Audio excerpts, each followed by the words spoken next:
Dear Mr. Warhipster, if you do any of the World Eaters videos, please can you do a dramatic reading of the Khorne catchphrase? Sure.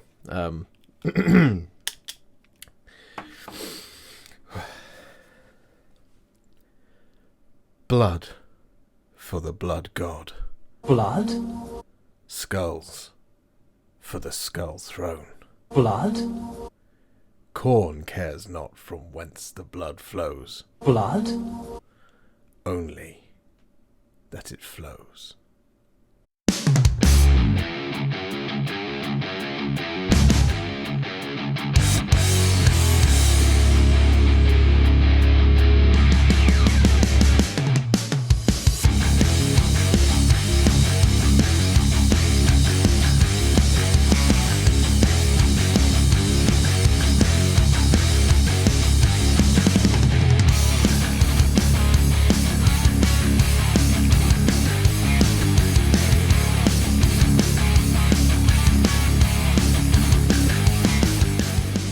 Hello everybody, it's the Warhipster here, coming at you with another Ranger video, and yes, we are here with the brand new World Eaters.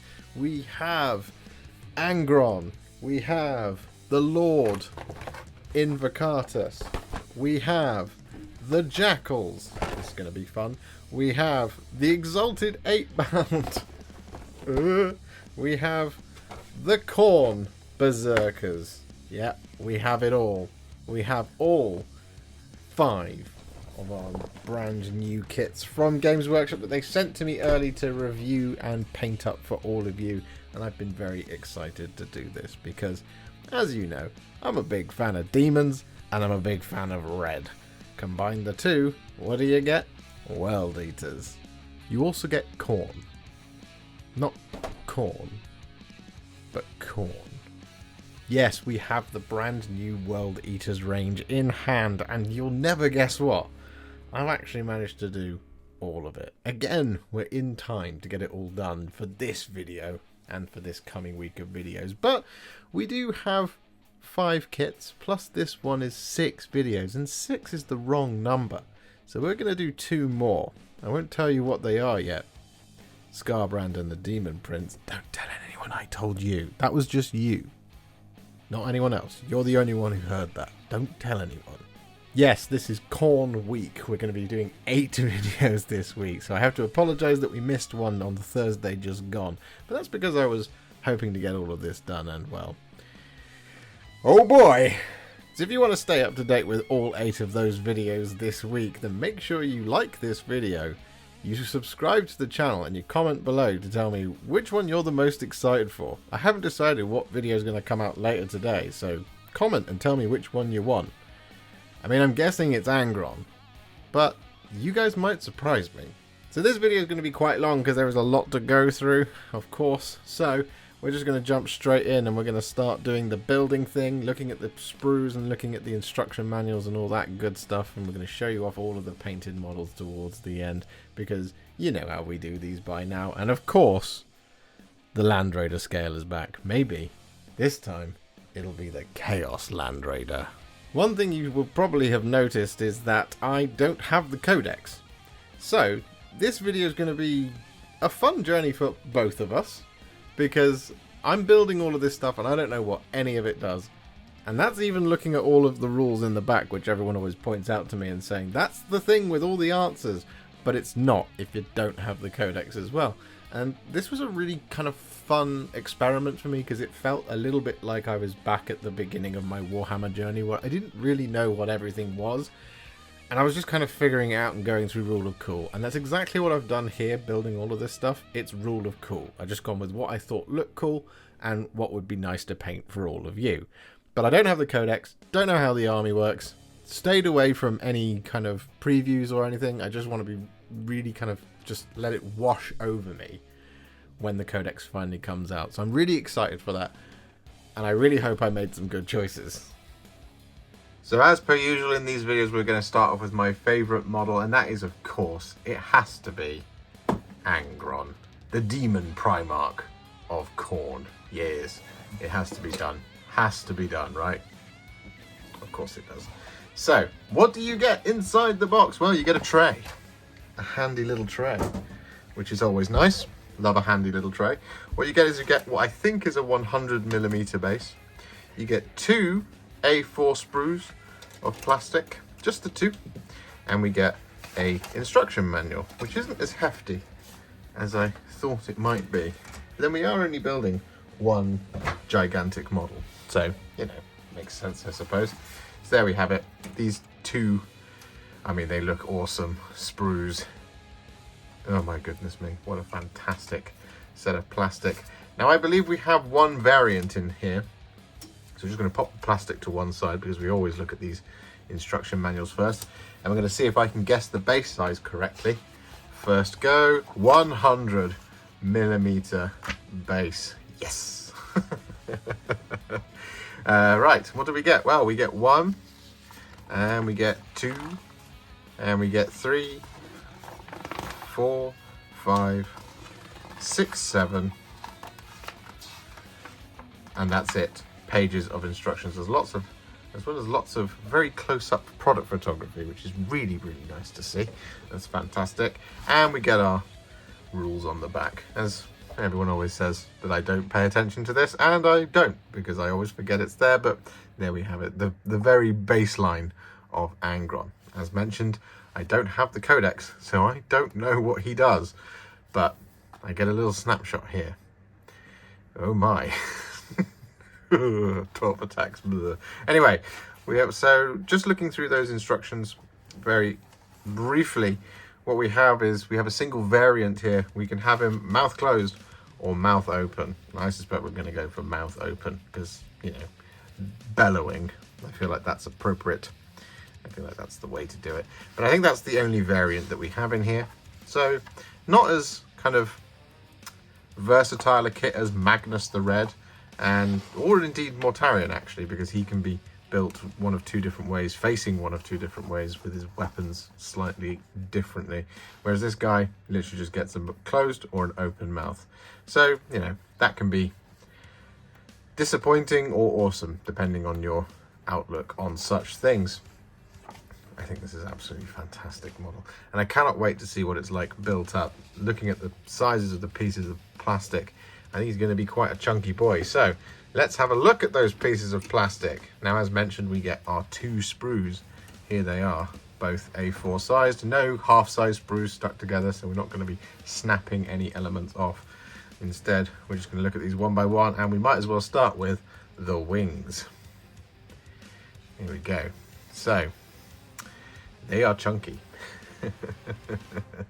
If you know how long the new Citadel knife is, they are about the same length as a Citadel knife. So they're big. They are pretty. Yeah. This is going to be a chunky boy. Right, looking carefully at the plastic then, as we always like to do here. We're going to start probably in the middle here with these claws.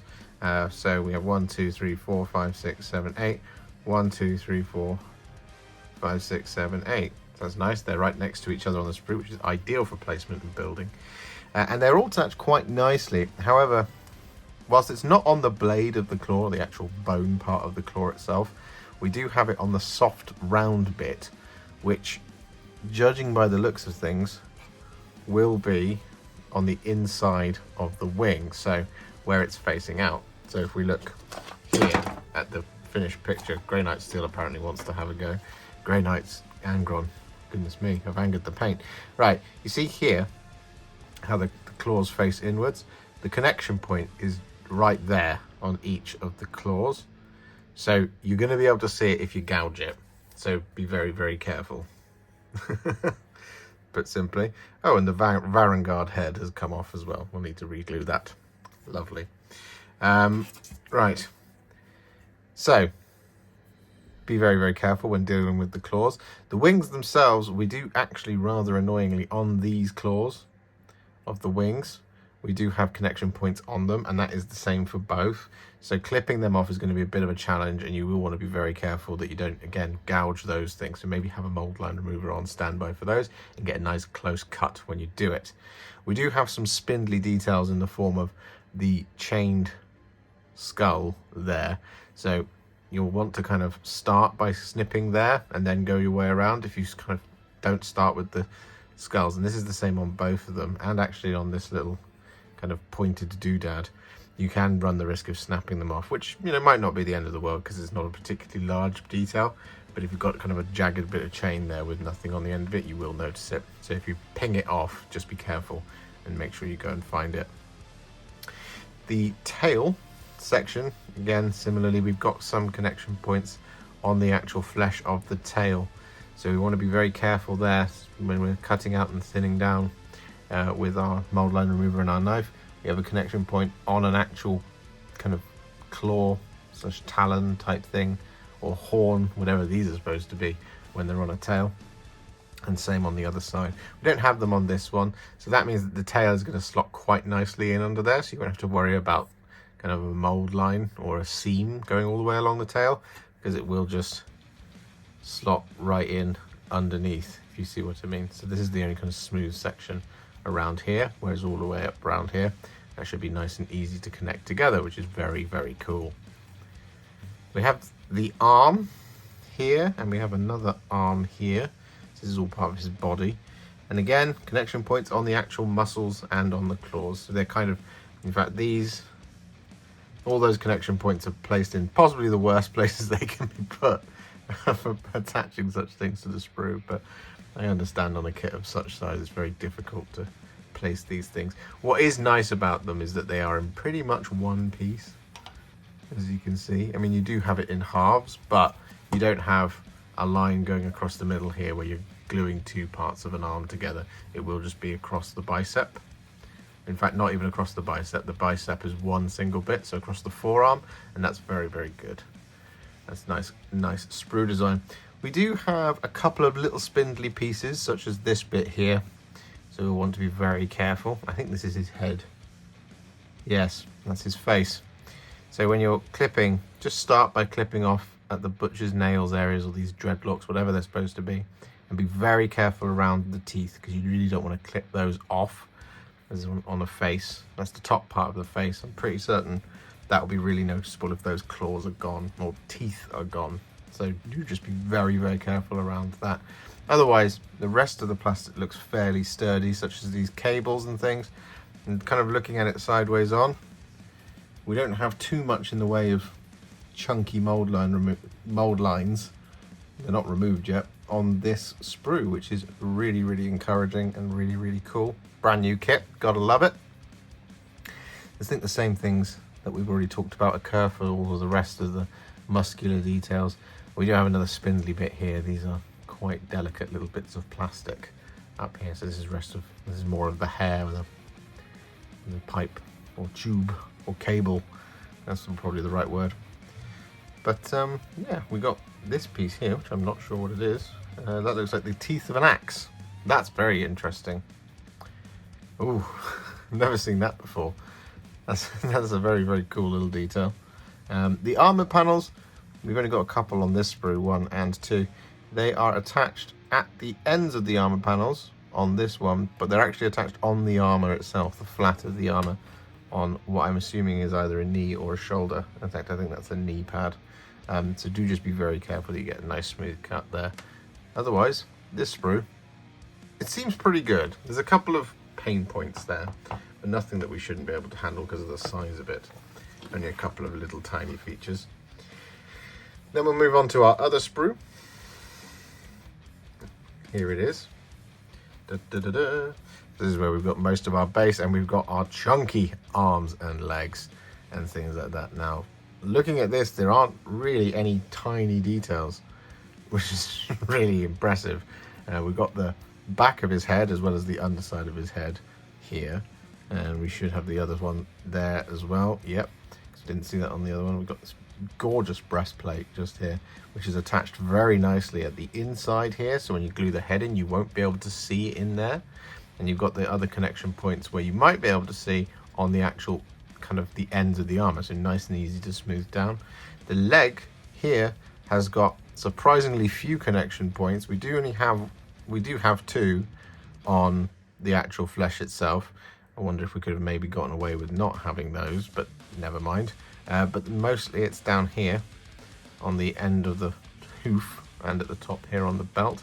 Should be another part of the leg, same leg, because this one is currently in half. I think it's this one here, which is the same deal. In fact, we've got 3 connection points here. This one is at least on some armor, which is very, very cool. Yeah, I really like this sprue.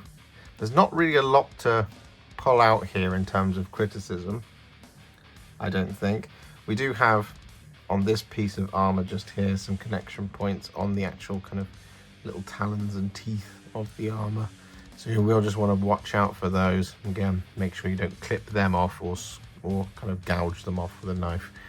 You need to make sure you have a mold line remover on standby.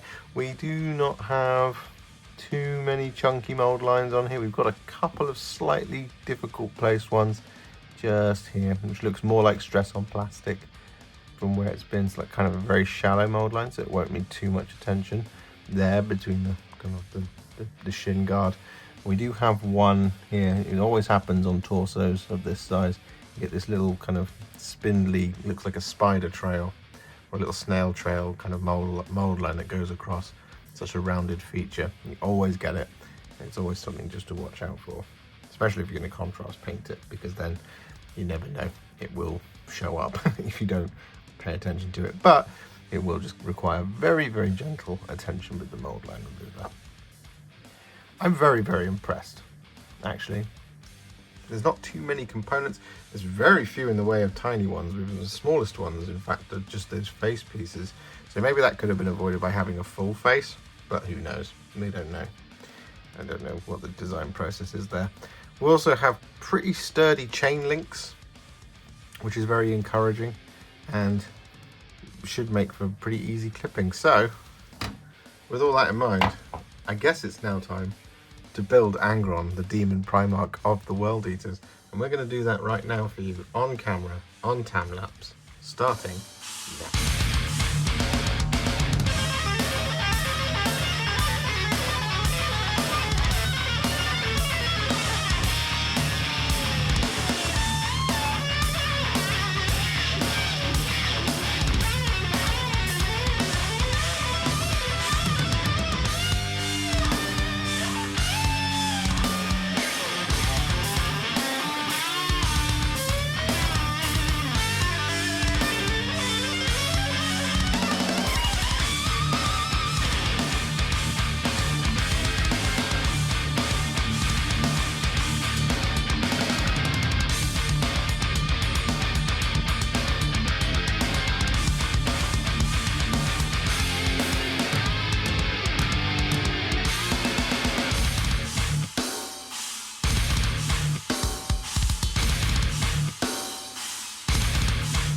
Here he is then, Angron. My goodness me. Look at this model. It's awesome. If you'd like a cheeky little size comparison, this is a Space Wolf. Look at that. It's really cool. Really lovely. Lovely model. Right. Let's move on, shall we? Gaze upon him for 2 seconds more. There you go. Angron in all his glory. Right, pop him to one side because we're going to move on to our next kit, and we might as well go for the next character, which is of course the brand new Lord Invocatus. There he is. This is an awesome dual kit because you can build the Lord Juggernaut using this box. So you get a number of different options, including 2 completely different Juggernauts, which is very, very cool. Although, come on. It has to be the Lord Invocatus, surely. And that's exactly which one we're going to build. But let's have a look inside the box, shall we? So, you get a 90mm oval base.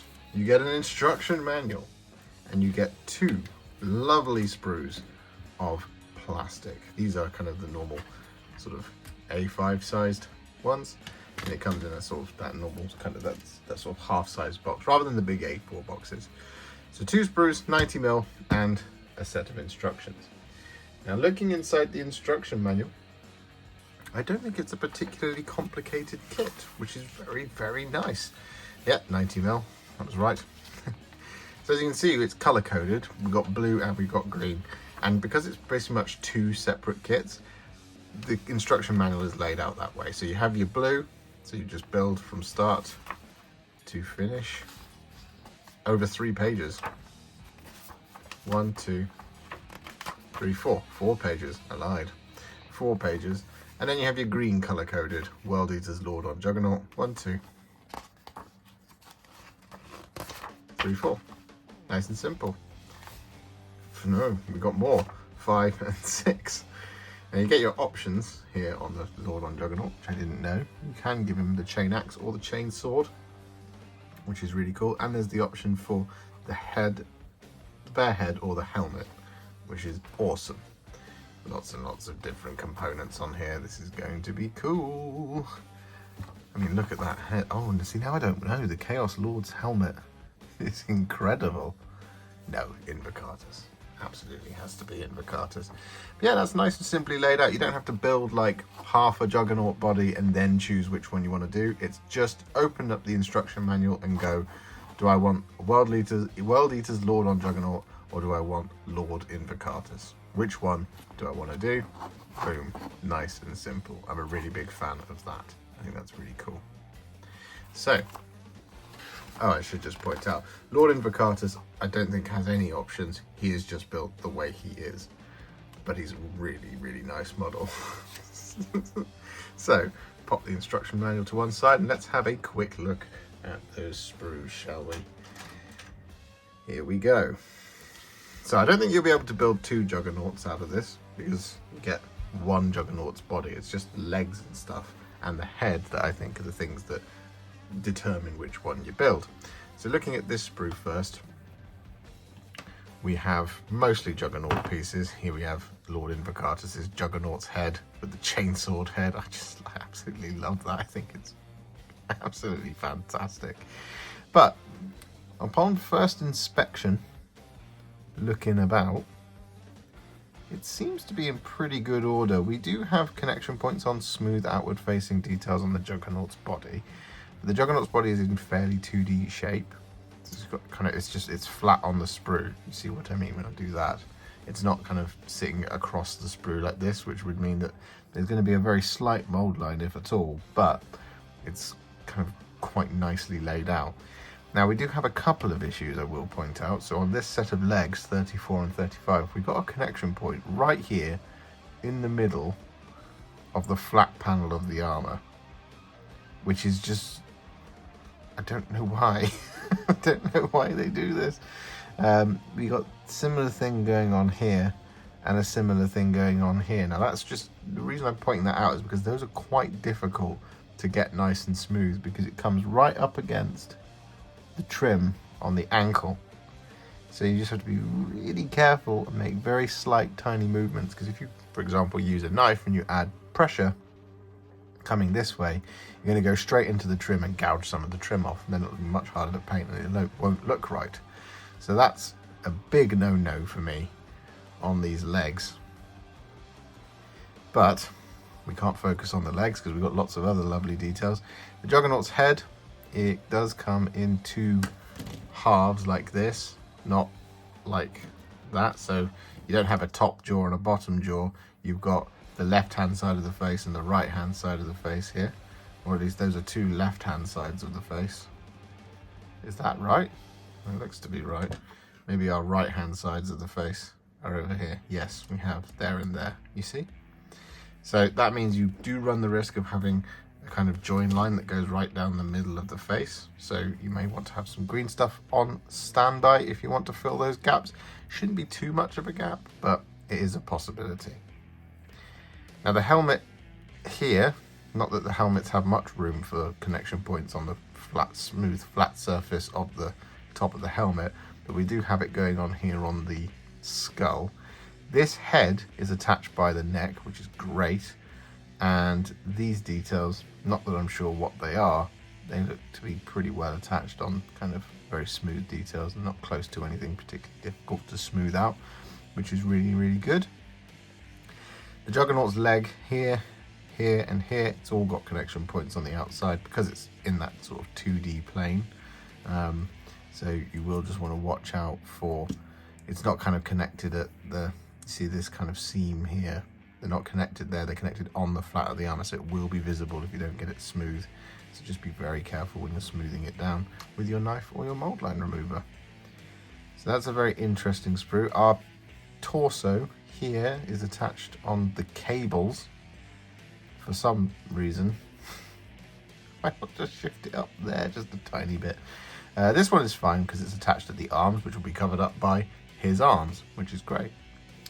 We don't have any particularly fiddly details though, which is really nice. This one may be a little bit fiddly here, this little power cable area, but that looks like pretty strong plastic to me. Not going to cause much stress by clipping that in any way, shape or form that you like, unless you clip the actual piece of detail, which, you know, why you're doing that, but there we go. We do have this brass collar here, which will be tricky, especially if there's a mold line down the middle, which there is a little bit of. So that'll be tricky to get all of that mold line off, so just be really careful when you're doing that one, and make sure you don't gouge off any of these kind of smaller spikes on the brass collar. Same for this one. So yeah, interesting sprue, this one. We have our next sprue. This is where we got some hand weapons, and these are gorgeous. I mean, check out that. Two-handed. Is that an eviscerator? It might be an eviscerator. Same for that chain axe and that chain axe. You've got two chain axes here, so spares for your bits box if you're going to have a bits box. Got a really cool plasma pistol here, which has got its connection point on the kind of the elbow pad. Same for this arm that holds the ring of the juggernaut. We have a bare arm, but with no connection points to the sprue on the bare arm, so the muscles should be nice and smooth or easy to kind of mold line remove, which is really, really positive. So I'm really big fan of that. I like that a lot. This is interesting because it looks like, no, that's Lord Invocatus' hand. So you could build your Chaos Lord holding the reins with his weapon out. He doesn't have to have his pistol out and his kind of melee weapon, which is one thing I thought, you know, both arms off the reins. You want to have a little bit of control, right? I like that we've got a number of different kind of shoulder pads here. We've got some regular circular ones, but we do have these flatter ones for our bare-armed Lord Invocatus, which is really nice. It's not just like he just hasn't put on the kind of bicep area of his armor. That's really nice attention to detail. I really like that. The backpack is really cool, with some connection points in slightly tough to reach places like this spike here, so do just be careful with that. And we don't have our Invocatus's head all in one piece. We are going to have to glue his hair on separately. I'm guessing it was over there, yes, but the hair is all in one piece. Otherwise it's just adding the hair to the top knot, so it's not too difficult, but it's not all in one piece. So that's one thing to be aware of when you come to build yours. But otherwise, the same things exist, for example, on these juggernaut arms and legs. We still have our connection points on the smooth parts of the armor, so be very careful there. And again, on the rider's legs, these actually might be Lord Invocatus's legs here. Although it's the back of the legs. Right. So if that's the back of the legs and the front of the legs have got the same thing on the flat of the armor panel, you do run that risk of having two different sets of flash on one leg on a smooth part. So that's a little bit, but otherwise this is pretty cool. We've got lots and lots of bits on here, lots of customization and lots of different options, which is really nice to see. So I guess that means it's time to build the Lord Invocatus, starting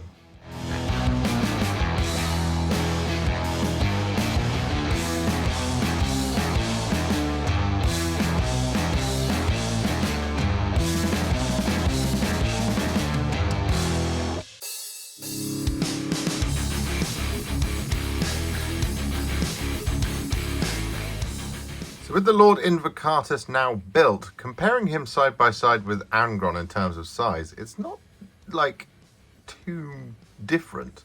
You know, some of the things with like Magnus, for example, all of the Rubric Marines are just really, really short in comparison, whereas this guy, comparing him alongside Angron, it looks absolutely fantastic in terms of the scale. I'm really, really very impressed. I think that looks fantastic. Right, let's put these two to one side and move on to our next kit. And we're going in size order. I've just realised we've gone Angron, and then we've gone for the Lord Invocatus. And next up, we are, of course, going to go for the Exalted Eightbound. Here they are. My goodness me. Now, in this box, it is a dual kit as well, which I didn't realise. Again, I don't have the codex, so I don't know any of this stuff. It's actually quite a fun experience for me right now, building this as if I was new and don't know anything, because I am new and I don't know anything.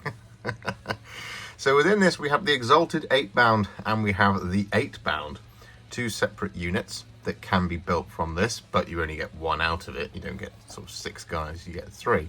And just looking at it, and I don't know any of the rules, I don't know any of the differences, but the Exalted Eightbound clearly have some demon stuff going on. They've got bigger problems. And the Eightbound are just really hench dudes. I think that's about it. I mean, I don't know what the rules do. Maybe the Eightbound and the Exalted Eightbound do something completely different when it comes to the rules. I would suggest that they probably do. But that's what the difference is. I've been looking at them thinking, I don't know what to do with these, but I think one has got demons and one does not have demons. So, you know, that's pretty cool. Right, what do you get in the box of the Exalted Eightbound / Eightbound? Well, you get this absolutely cracking World Eaters transfer sheet. I think this is really, really pretty. I don't see where you would be able to use any of these because everything is so covered in detail, particularly on these little guys, but there must be a way. I'm guessing there must be a way to use these in some way, shape or form. But this is an absolutely gorgeous transfer sheet, as you can see. And yeah, I really like that. We have, I mean, just look at these. Oh, gory. Right, we get a transfer sheet. We get a bag of 3 40mm bases. We get 2 sprues of plastic, so it's impressive that we're getting 2 whole units on just 2 sprues.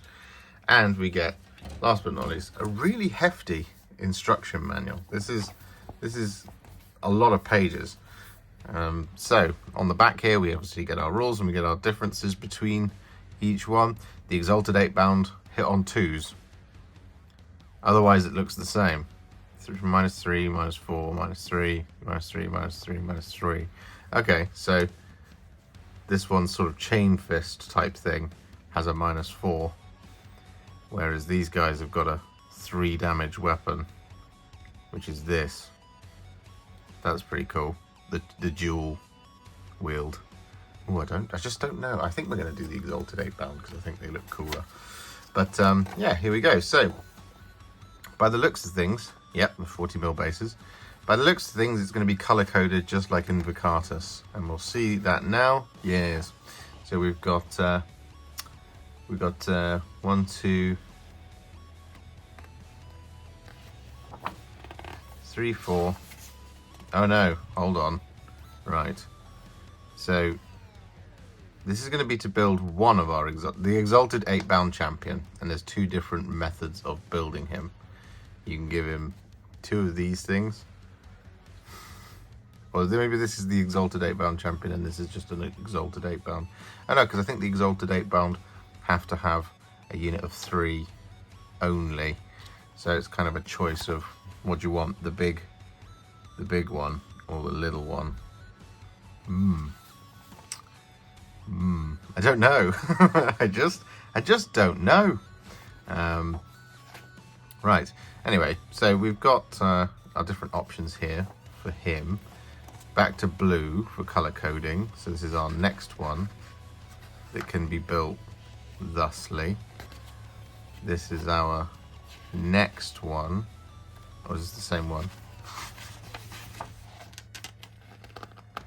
So yeah, I think it's blue and yellow. And then we've got blue. And I'm expecting yellow. No, just blue all the way through. There we go. That's interesting. We have our green version, which is just our normal 8-bound. And again, you have the 8-bound champion and just a regular 8-bound, as well as a different version of the 8-bound champion. This is very interesting. Again, it's kind of It's tough to be looking at a kit for the first time and not know what any of it does, or how any of it works, or how many versions of weapons that you can have in it. But it's really fascinating to just kind of experience this firsthand as kind of what a new person would, not realizing that they probably need a codex as well. So yeah, it's kind of both terrifying and awesome at the same time, right? Well, that's an interesting set of instructions. I guess things will only come clear.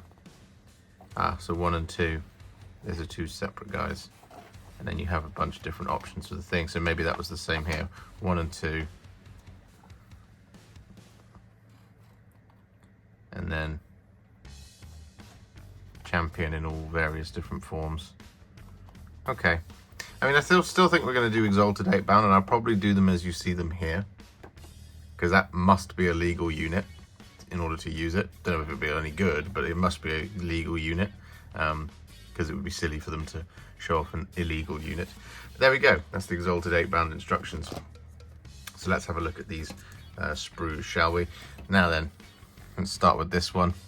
So we've got 1/2 of a body, we've got 2 halves of a body here, and you can already tell that they're going to be massive. I mean, look at the size of that backpack, just next to my thumb. It's bigger than my thumb. So, well, my thumbnail. Firstly, all of these shoulder pads are attached in reasonable places. They're not kind of in half, which is really, really good. They're just kind of single shoulder pads. There is one somewhere that's got a bunch of spikes coming out of it. I don't know if it's on here or if it's on here. Ah, no, they are here. You just glue the spikes in, which is good because it's not like the spikes are attached to the arm and then you glue 2 halves of a shoulder pad around it. We've seen that before, but we don't have that here. We just pop the spikes into the shoulders themselves. In fact, there's a lot of spikes to go in. And we've got a lot of tiny little spikes here.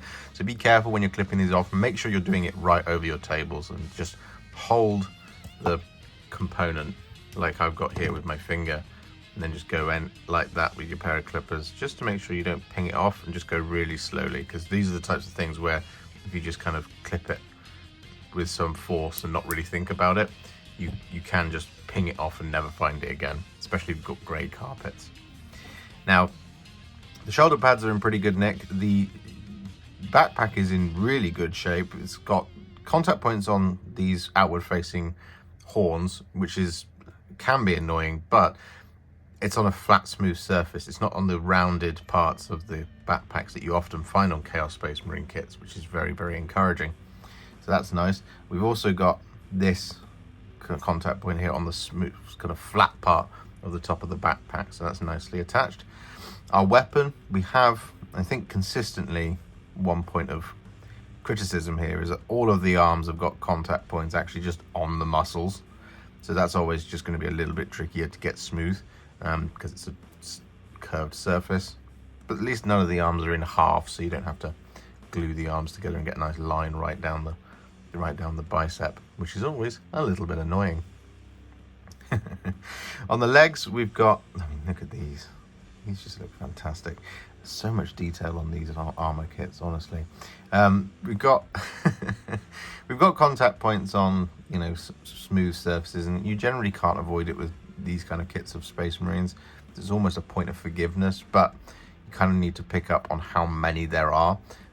So for example, like on these weapons here, they've all got these contact points on the tops of the weapons, which is fairly common for kind of axes and things. So it does just mean you have to be very careful when you're smoothing it down so you don't gouge it, because it will be extremely visible. So if you just kind of leave any flash there, everyone will be able to see it. So these are points of order to really concentrate on.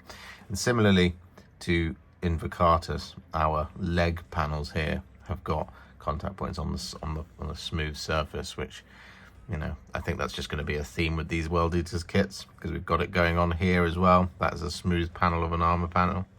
So yeah, the torso, the front parts of these torsos here are nicely attached at the armpit, which is good.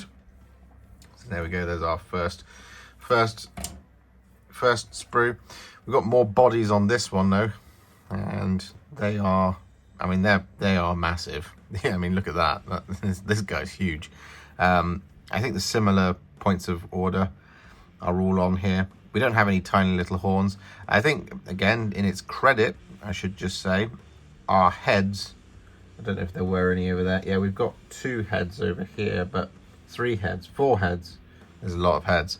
4 heads, 5, 6, 7, 8, 9. 9 heads in the 8-bound kit. And they're all attached at the neck, which is good. That's very good. We don't have it on the side of the head or on the top in amongst the hair or butcher's nails. It's all on the kind of bottom side. So once it glues onto the model, you won't see it. So it's much easier to just kind of cope with when building it. We've got another backpack here. And again, this one is attached quite nicely. However, we do have, as I said, in Chaos Space Marine kits, it's very common for it to be attached on the domes of the backpack, on the circular globule bits, the globes. That's the word we're going for. So, and there it is. It always appears, and it's always annoying. All of the arms, again, still have contact points on the muscles, unfortunately. But, yeah, I mean, it's not too many components on here, but we will have lots of spares for kit bashing if we want to do that. For example, these kind of thing just here. If you don't want to use these weapons, you will be able to use them on various other kits, which is really, really cool. I really like that. That's awesome. And some of these weapons are just absolutely wicked. I mean, look at this chain axe, for example, or this executioner's glaive. They're just mad. They're rad. Haven't seen these types of things before. Well, in 40k for a long time. So what we're going to do is we're going to build up one of these on the time lapse, starting now.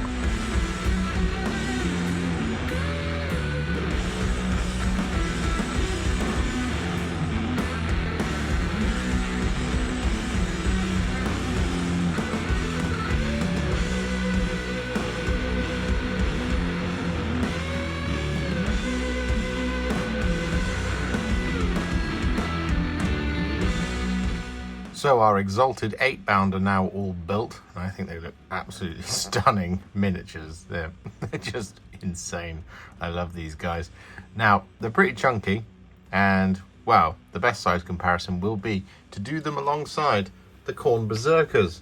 So that is exactly which kit we're going to look at next. Here it is, the new Khorne Berzerkers. It's about time.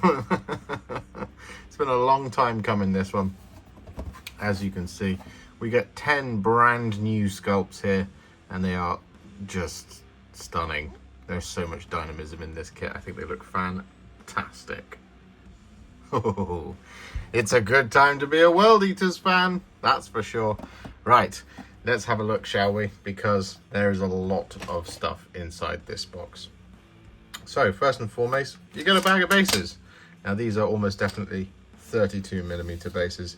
You get 1, 2, and 3 of these plastic sprues. You get another one of these gorgeous transfer sheets. Again, I'm not sure where you would use these because, you know, there's loads of sculpted detail.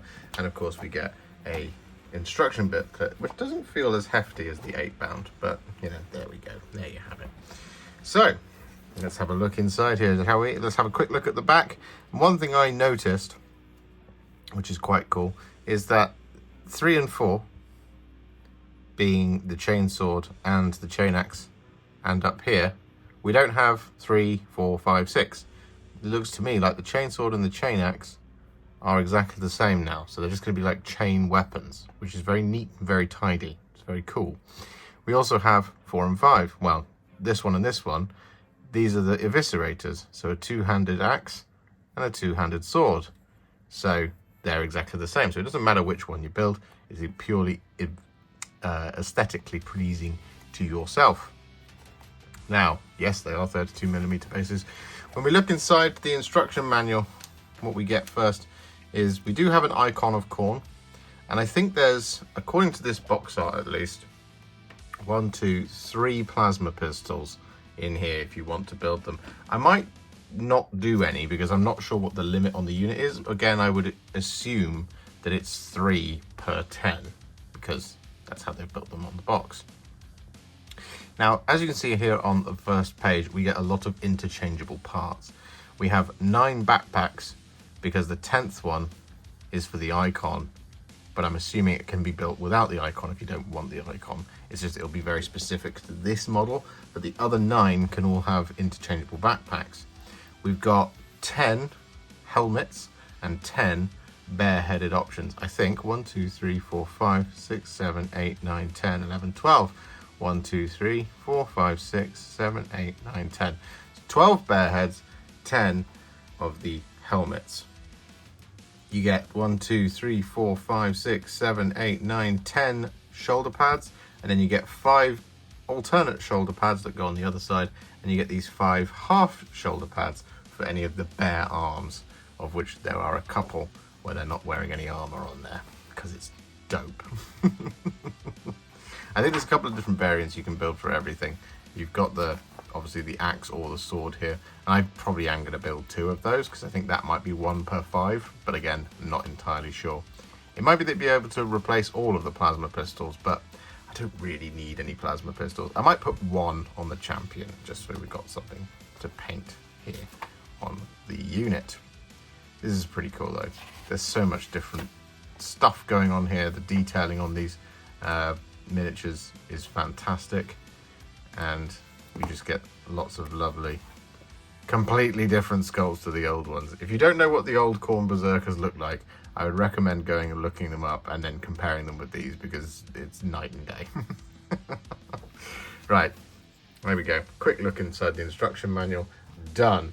So let's have a look at the sprues, shall we? Of which we have 3. So on here, what features immediately is we have a lot of bare heads. We have 3, 6, 9 of them, so there's 3 more somewhere else in the kit. Now, as far as I can tell, the placement of components on here is a little bit smarter than it has been so far on the other 2 marine-sized kits. We do have connection points, for example, on arms and shoulders, but they will get covered up by shoulder pads, so that's okay. And then something that's on the weapon, you do have these kind of slightly smaller ones where it's kind of easier to get them smoothed down, but they will be nice and obvious if you don't do it. Don't get it nice and smooth, so just do be careful around that. We do have, as I said in the last one, when it comes to doing the backpacks, you always get on Chaos Space Marines, you get the connection points on the domes, on the globes, and it is here again. So again, just be real careful so as not to kind of slice it straight and get that kind of weird, it looks circular and then you've got this weird kind of lump where it's just the section of it's been chopped off. The heads have all been attached at the neck, which is brilliant. This leg here, for example, it's got its connection points on the kind of inside or on the back, which is really, really cool. This is on the underside of the foot. We've got it here on the front of the foot, but that should be okay. The helmeted head options that we've got here are connected at the neck and on top of the corny bit, which is okay. It's not like kind of right in there on the curve, or like we're having to stick the this kind of the bit of the mask on, and then you've got the connection point on the helmet, which is entirely possible. We've seen it before. The torso is connected at the arms, a little bit at the belt, and then down here at the end of the tabard, which that is what it is. That tabard one is on the front of the tabard, so do just be very careful when you're clipping that one out.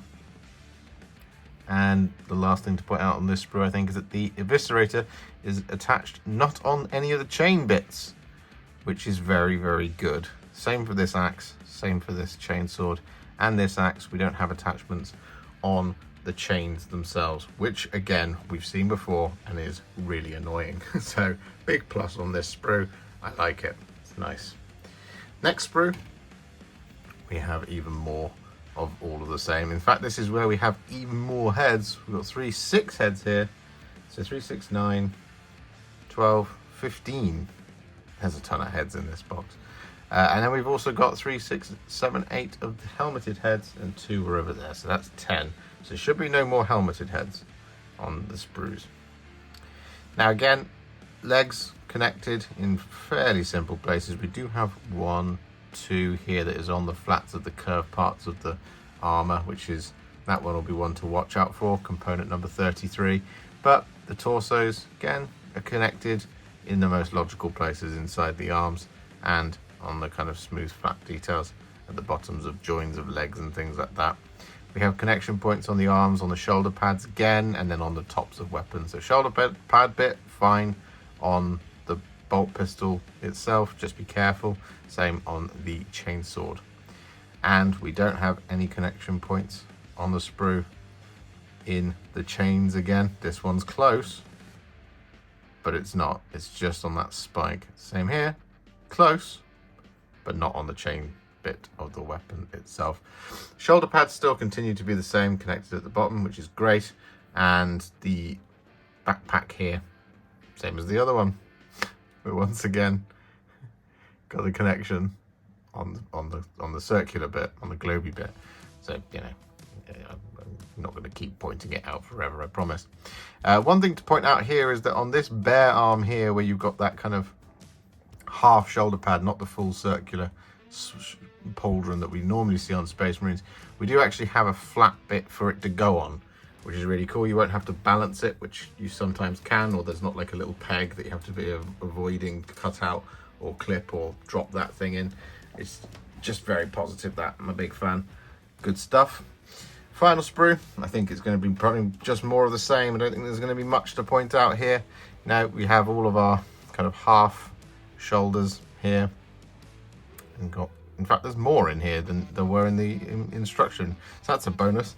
Said that there was 5. I count 1, 2, 3, 4, 5, 6, 7, 8. So 3 more than I initially thought.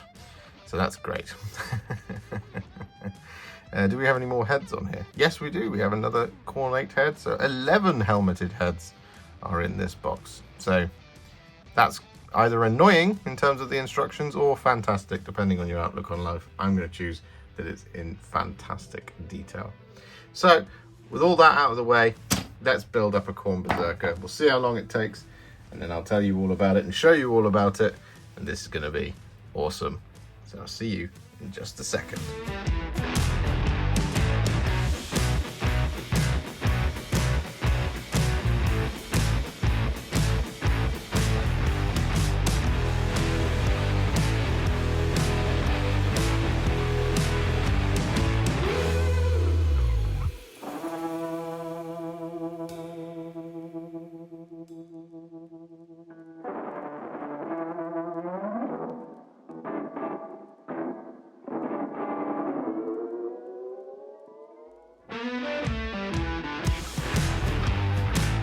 So with our Khorne Berzerkers now all finished, comparing it alongside our Exalted Eightbound, you can see there is quite a difference in height between the two.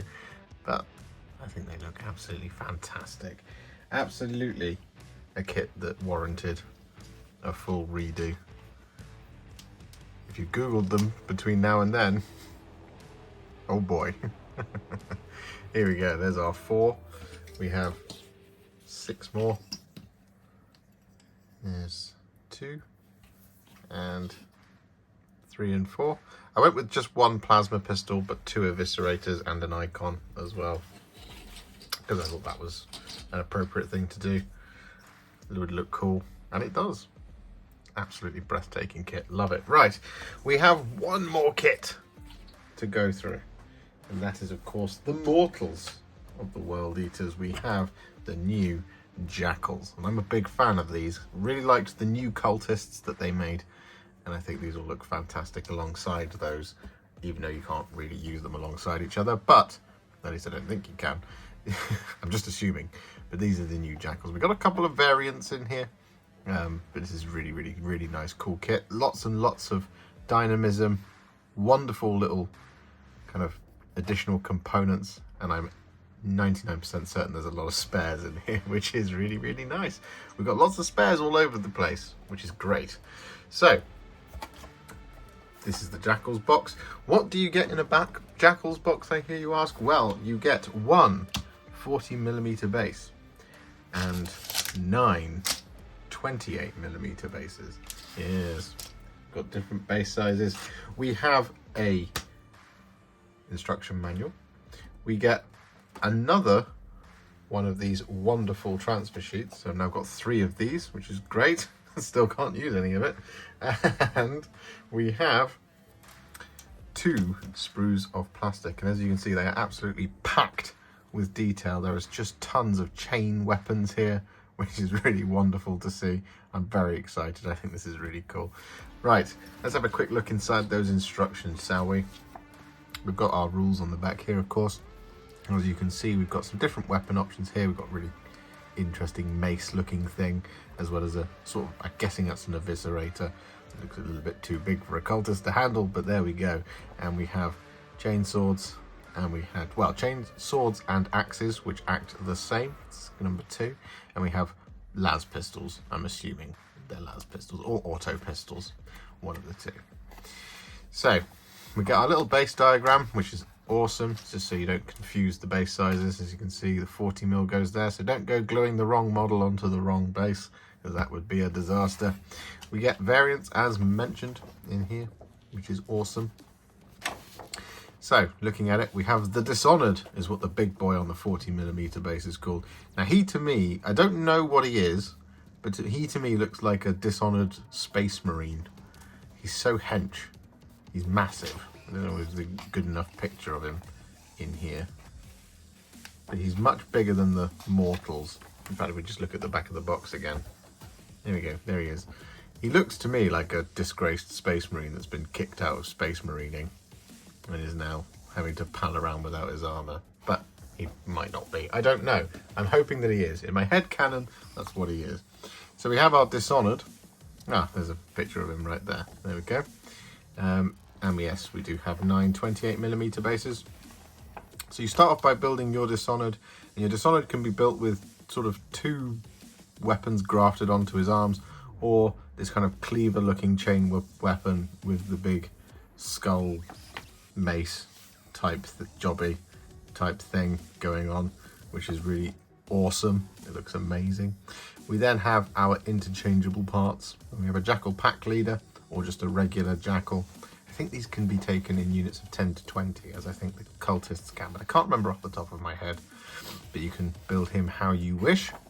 And then you get your icon bearer as well, or you can build it as a single guy with an axe and a sword.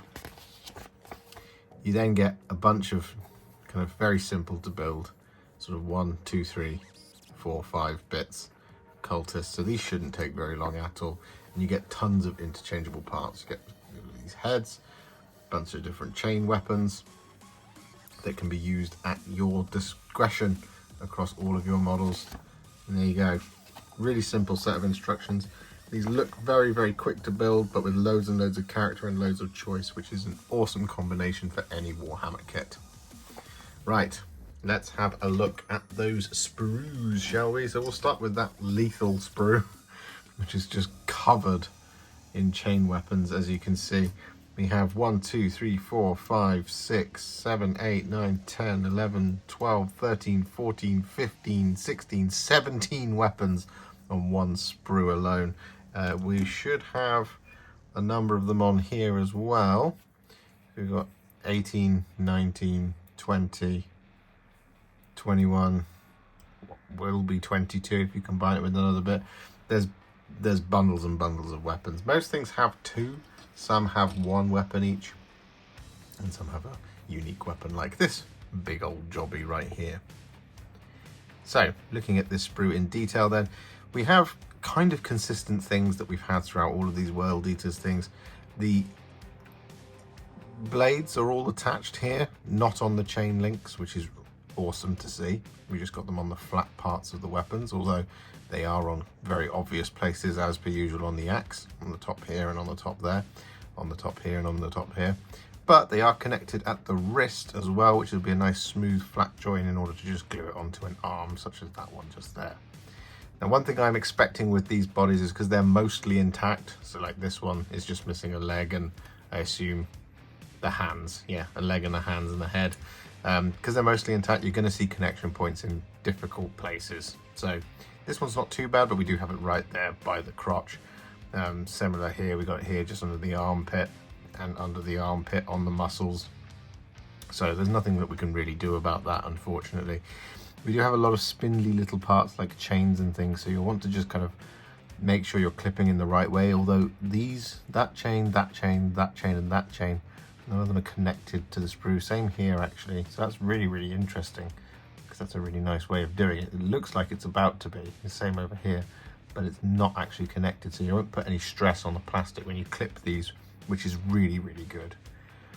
Got some interesting connection points here on this kind of tabard. We've just got it on the smooth surface just there and there, but that one does overlap a little bit onto the... No, it doesn't. That's very cool. Again, connection points on the actual ruffles of the clothes. Again, there's not a lot of things that we can do about that, unfortunately. It's just going to be the way that it is. Of the heads that we've got on here, they're all connected on the underside of the neck or on the neck itself. So that's, again, another big plus. World Eaters winning with the heads so far. Nothing in a weird place. Same here, here. We do have a connection point on the hair there. So, woo. Well, it seems to be that's in every kit these days. You have a connection point in the actual hair plume. So you do just have to be very careful that you don't gouge it, because it is very noticeable when it's in the hair bit. Otherwise, I think the feedback for this sprue is pretty much the same as it was on the first one. Connection points in places that we can't help is just going to be a fact of life. This body though is hench. I knew it would be. Look at how big it is. It's just thick. It's really cool. And those arms, someone's been at the gym for sure. But yeah, this is pretty cool sprue. It's packed with detail, as already mentioned. There's loads of components here, so we're going to jump in and start building them. There's not a lot to say about them that we haven't already covered in most of the World Eaters kits, but ultimately the same problems and the same kind of positive points exist across both sprues, which is, at least it's consistent. It's been an enjoyable experience so far, and well, we'll see how enjoyable it is after building some Jakhals when we do it on our time lapse, starting right now.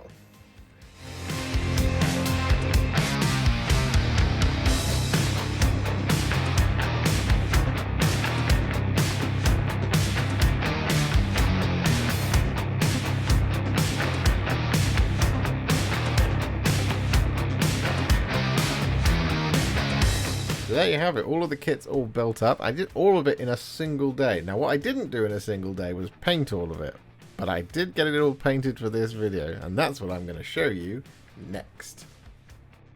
Behold Angron in all his glory. Oh my goodness me, I just can't believe how awesome this miniature is. I think it just looks fantastic, full of lethal energy, and an absolute stunning centerpiece for any Chaos army, not just World Eaters. Next up we have the Lord Invocatus, who looks absolutely fantastic on his black mechanical juggernaut. I really like this miniature, and I can't wait to show you how I did those glowy runes. It looks really, really impressive, at least to my eyes, and I love this miniature. I think it's great. Chainsaw head and all, of course. Next up we have the Exalted Eightbound, and these were a lot of fun to do. They got so much character within them, and there were so many choices in that box, and it's just magical to paint something like this. Those skin recipes were a lot of fun, and yeah, I just really, really like them. Lastly, we have the Khorne Berzerkers. I say lastly, we've got one more after this. The amazing new redesign of these guys. They again look absolutely lethal, sharp edges and all, and fantastic dynamic sculpts. None of them look like they're tap dancing, which is a really, really good plus. And finally, lastly, properly, we have the Jakhals. Here we are. We went for a nice quick scheme for these, and it's really, really effective. I think you'll agree. I'm really, really pleased with how they came out, and I think they look absolutely fantastic. Watch out for all of these videos coming soon, because I'm pretty sure you're going to love all of them. YouTube thumbnail? No. There you have it. All of that stuff painted up. This stuff looks incredible. Honestly. As I was doing it, each model kit came together and I was like, I don't know about this. And then it all snapped into place. It's just, I love it when models do that. And that's probably something that's going to really inform this next section of this video.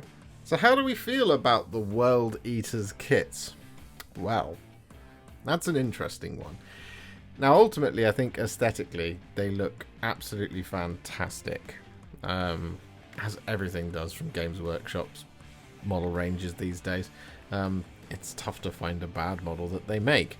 But there's a couple of really cool little details on these kits that I've not seen before. One of them is on the Berzerkers, and you'll find this when you're building yours, that they're all kind of leaping forwards in an aggressive and dynamic way. But all of their boots underneath have got a different type of tread. Some have got a slatted tread, some have got like golf shoes, that type of thing. Studs, not golf shoes. Anyway, the point is, because they've all got that kind of thing, their planted foot on the ground, the ones that are moving forward, will have a little tactical rock, a bit of mud that's there, and in the mud is the boot print, which is such a tiny little attention to detail. But I've not seen it before, and I think it's fantastic. That's a really lovely little design choice, and I love it. The Berzerkers went together pretty quickly. You get lots of lovely options in there. They're not like totally sort of old style Space Marine kits where it's just kind of a set of bodies and legs and then you just glue whatever arms you want onto them. They're close to that. Some of them won't really make sense with the ways that they're moving and diving forwards, but it's very close to that. It's just a very kind of, there's almost a lot of nostalgia building it. So the Khorne Berzerkers kit, whilst it's not quite the old sort of older Space Marine style of kits, it's very close to it, whilst also having all of those new features of Games Workshop's products in. So they're an absolutely ace kit.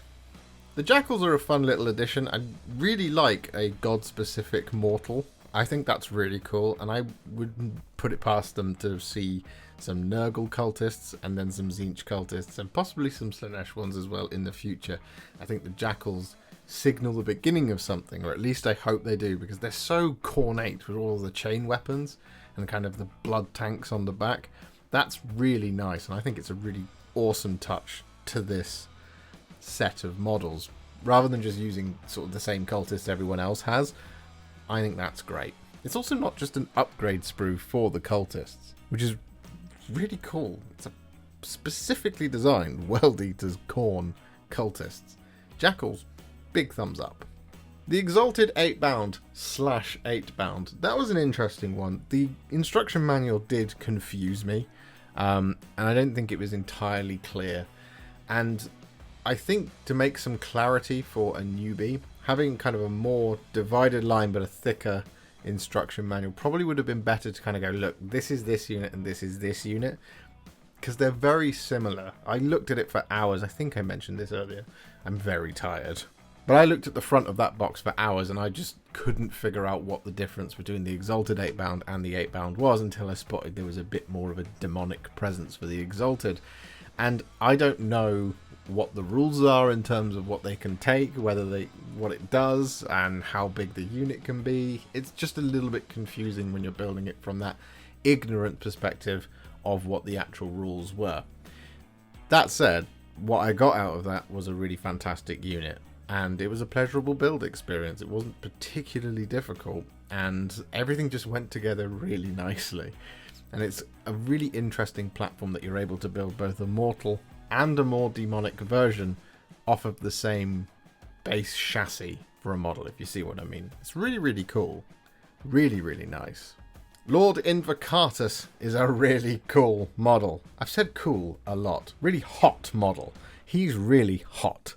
And as mentioned in the video, when you pop him alongside Angron, his size, he has the presence that you need from a HQ character. Not just the fact that he's on a juggernaut and raised up above everybody else, but he really is just that bit thicker, that bit bigger, and he kind of acts as a step between your Space Marines and your Daemon Primarch, and it blends the entire range together. I think he's really important for the glue of the army, because as mentioned, I think with Magnus and Mortarion to a certain extent, they're just so big and huge and upright on the tabletop that they just occupy all presence and all sight lines, which is, you know, what you want them to do, but not in a battle.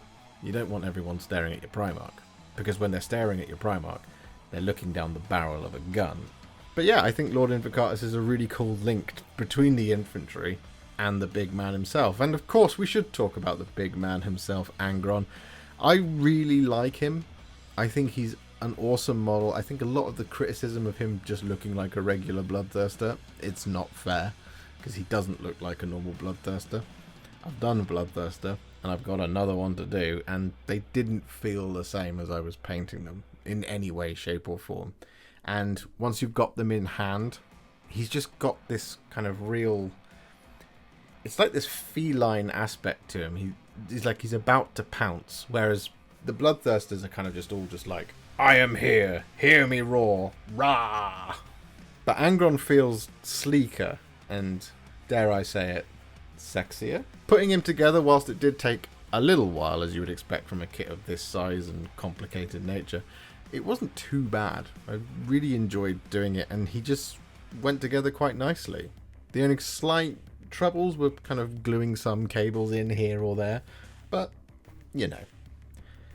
Pretty good kit all in all. So what's our rating on the Land Raider? Sorry, Chaos Land Raider scale. It's like your regular Land Raider scale, only with added spikes.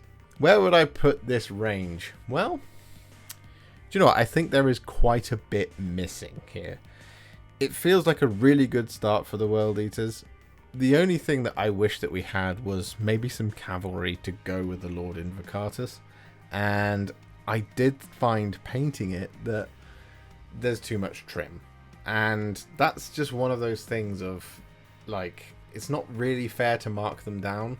But when you compare the old ones and the newer ones, the old ones are horrible in comparison, but they don't have anywhere near as much armor trim, whereas these guys have as much armor trim as the Thousand Suns, or as much armor trim as the new Chaos Space Marines. And that's fine, but when you're painting dynamic miniatures that are diving forwards with their axes raised and arms across their bodies and this, that and the other, it can become a little bit more tedious to do. So whilst looking at the model range, I feel like it's a really awesome core, and it feels like a really cool mob of ball of destruction, that type of thing. And I feel like this is a really good start for the World Eaters, but there's just a couple of things that I feel like they're missing at the moment. And I think that's the same that could be said of the Thousand Suns. It's very similar in terms of range to them, at least. So from that perspective, is that fair to mark these kits down? No, I don't think so. But the painting thing, I think, does mark it down a little bit, just in terms of the design of just having that much trim. The only other thing as well is, as much as I like Angron, I wish he was just upright. Maybe by about 5 centimeters. Just upright a little bit more. That is all. That's all I would change about him. Otherwise, the rest of it I think is pretty cool. And of course, I would really like it if Games Workshop started putting the names of weapons in these kits. And I've been over this before, but like, I want to know that this is a plasma pistol. I want to know that this is a bolt pistol. It's just one of those things. Like, I want to know that it's called an eviscerator. I want to know that the axe and the sword are both eviscerators. They're not just weapon number 2. And I get why it's not in there, and you can say that the rules on the back are the things that help. But I think from a new person's perspective, if you just buy your first box of miniatures and then you want to know what anything is, you shouldn't have to own the codexes as well to know what the weapons are called or how many you can have. I think that's kind of...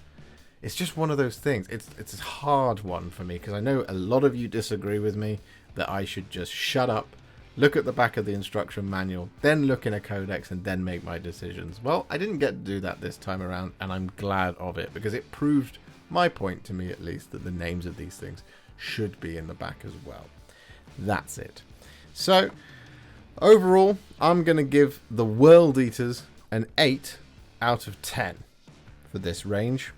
Because I think it's fantastic. I truly do. And they've done an amazing job of this. It's a great start.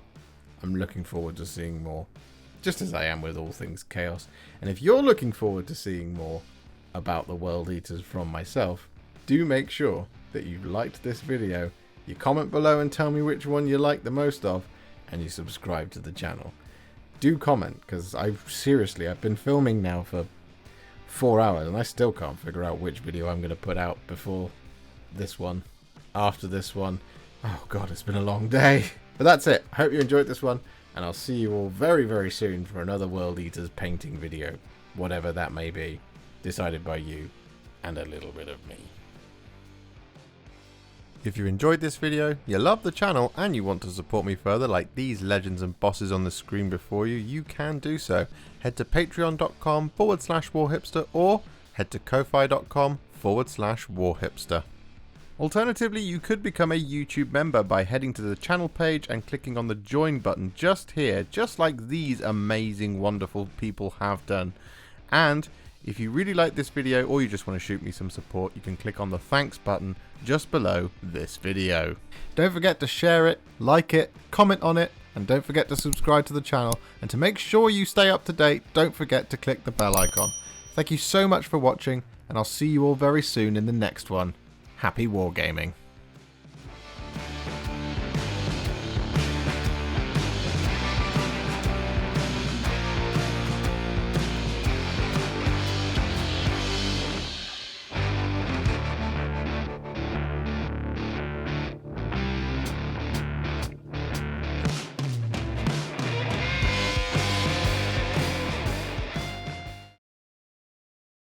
Blood?